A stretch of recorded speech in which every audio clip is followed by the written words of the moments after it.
இப்போ டிடிஎஸ்ல 2 ஆப்ஷன் கொண்டு வந்திருக்காங்க. New tax regime, old tax regime. இந்த ரெஜிம் மூலமா தான் அவங்களோட டாக்ஸே வந்துட்டு கால்குலேட் பண்றாங்க உங்களோட எம்ப்ளாயர். நீங்க ஓல்ட் டாக்ஸ் ரெஜிம் சொல்லிட்டு உங்க ஆபீஸ்ல நீங்க டிக்ளேர் பண்ணிட்டீங்கன்னா ஸ்ட்ரைட்டா slab rate 7 lakhs. Okay, we have to declare like ஒரு எம்ப்ளாயி டிக்ளேர் பண்ணனும். எம் பண்ணுவாங்கன்னா ஸ்டார்டிங்லயே உங்களுக்கு ஒரு டிக்ளரேஷன் ஃபார்ம் கொடுப்பாங்க. அதுல நீங்க என்ன ஃபார்ம் சூஸ் பண்ண போறீங்க நீங்க சொல்லிரணும். சரி. Either new tax regime or old tax regime ஏதாவது நீங்க டிக்ளேர் பண்ணுவீங்க.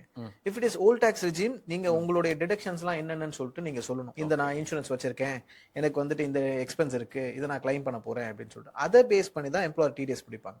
நியூ டாக்ஸ் ரெஜிம்னா எதுவுமே அப்ளிகபிள் இல்லை, எந்த டிடக்ஷன்ஸுமே நீங்க கிளைம் பண்ணக்கூடாது எக்ஸப்ட் ஒரு 3 டிடக்ஷன் இருக்கு, அது வேற.